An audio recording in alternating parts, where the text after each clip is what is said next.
नमस्कार, मेरा नाम है मृत्युंजय और इस वक्त हम मौजूद हैं त्रिनगर विधानसभा क्षेत्र में और हमारे साथ मौजूद हैं त्रिनगर विधानसभा क्षेत्र से कांग्रेस प्रत्याशी सत्येंद्र शर्मा। आइए इनसे जानते हैं कि कांग्रेस इस विधानसभा चुनाव में किन मुद्दों के साथ उतरी है।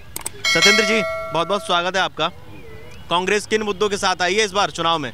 सर, कांग्रेस हमेशा विकास में विश्वास रखती है और शीला दीक्षित जी ने दिल्ली में 15 साल सरकार चलाई। उन्होंने दिल्ली में विकास किया, उन्होंने दिल्ली की सूरत बदल दी। इतने फ्लाईओवर, इतने हॉस्पिटल, डिस्पेंसरी, स्कूल, कॉलेज उन्होंने बनाए और जहां वो विकास को छोड़ कर गई थी पिछले 10 सालों में विकास वहीं पे रुका हुआ है। तो हम फिर से वहीं से उसको शुरू करना चाहेंगे। पब्लिक जब हमें चुनेगी, क्योंकि जो मौजूदा विधायिका हैं या उनके पति हैं, उन्होंने पिछले 10 साल में यहाँ इस क्षेत्र में कोई भी काम ऐसा नहीं किया है। अच्छा, अगर त्रिनगर विधानसभा क्षेत्र से अलग पूरी दिल्ली की बात की जाए तो आपको क्या लगता है कि दिल्ली के दिल में इस बार क्या है? दिल्ली बदलाव चाहती है। दिल्ली ने दोनों सरकारों को देख लिया, क्योंकि दिल्ली केंद्र शासित प्रदेश है, राजधानी है देश की। तो दिल्ली में जहाँ दिल्ली सरकार काम करती है वहाँ केंद्र सरकार की भी कई योजनाएं होती हैं, लेकिन ना दिल्ली सरकार ने कोई ऐसा ठोस काम किया, ना केंद्र सरकार ने कोई भी योजना दिल्ली में ऐसी वो की है। तो इसलिए महंगाई से, बेरोजगारी से, काम धंधे से लोग परेशान हैं, तो वो बदलाव चाहते हैं। दोनों सरकारों के खिलाफ आज गुस्सा है लोगों के अंदर। अच्छा, फ्री बिजली, फ्री पानी, महिलाओं के लिए फ्री बस की बात होती है, कांग्रेस उसके लिए क्या कर रही है? नहीं सर, ये तो कोई वो नहीं है। वो दे ही कहाँ रहे हैं। एक अगर बस को छोड़ दें तो बिजली और पानी के बिल लोगों के इतने बड़े हुए हैं। अभी पीछे आपने सुना होगा, केजरीवाल जी ने एक बयान दिया था कि जितने ये बिल बढ़े हुए हैं, मेरी सरकार दोबारा से बनाओ, मैं फिर से इन सब बिलों को माफ़ करूंगा। तो उनको कहने की क्यों ज़रूरत पड़ी है? बिल लोगों के बढ़कर आ रहे हैं। तो आज वो बेवकूफ़ समझते हैं लोगों को। आज सरकार किसकी है दिल्ली में? आज उन्हीं की सरकार है। आज वो बड़े बिल भेज क्यों रहे हैं? ये आज उनको क्यों नहीं माफ़ करते? क्योंकि वो सिर्फ इसलिए कर रहे हैं, चुनाव जीतने के लिए सब नौटंकी कर रहे हैं। चुनाव के बाद वो फिर कहेंगे एलजी मुझे काम नहीं करने दे रहा है।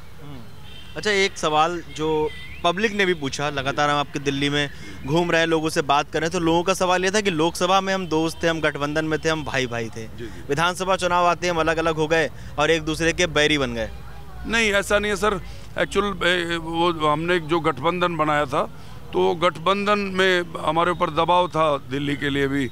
जो दूसरे नेता थे वो चाहते थे कि दिल्ली में भी, जैसे पूरे देश में गठबंधन किया जा रहा है, इस तरह दिल्ली में भी किया जाए।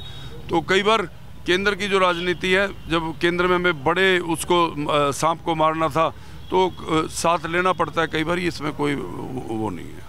अच्छा, दिल्ली विधानसभा चुनाव में कांग्रेस की आला कमान ने अभी तक उतना प्रचार नहीं किया है जितना और विधानसभा क्षेत्रों में, और जैसे हरियाणा विधानसभा चुनाव की बात की जाए तो वहां जिस तरह से कांग्रेस की आला कमान ने प्रचार किया। दिल्ली विधानसभा चुनाव में 5 फरवरी को मतदान होना है, अभी तक वो जो जोश है वो अभी तक कांग्रेस की ओर से दिखा नहीं है। नहीं, ऐसा नहीं है। जो बड़े नेता हैं वो लास्ट के टाइम में ही आते हैं और अब 28 तारीख से वो प्रचार शुरू हो जाएगा और उसमें बड़े नेता आएंगे। राहुल और प्रियंका जी भी उसमें प्रचार करेंगी। सचिन पायलट, अशोक गहलोत, जो बड़े लीडर हैं, अजय माकन जी, और बहुत बड़े इमरान प्रतापगढ़ी हैं, बहुत सारे नेता, पप्पू यादव जी कर रहे हैं। तो सब प्रचार कर रहे हैं, ऐसी बात नहीं है, खूब प्रचार हो रहा है। क्या लगता है 70 में से कितनी सीटें हम सरकार बनाएंगे? अब ये मैं भविष्यवाणी तो नहीं कर सकता, क्योंकि मैं अनुमान एक अपना लगाया होगा ना। नहीं, हम लोग 40 के आसपास सीटें लेकर जाएंगे पक्का। चलिए, बहुत बहुत धन्यवाद सत्येंद्र जी आपका। तो आप सुन रहे थे सत्येंद्र शर्मा जी को, कांग्रेस के प्रत्याशी हैं।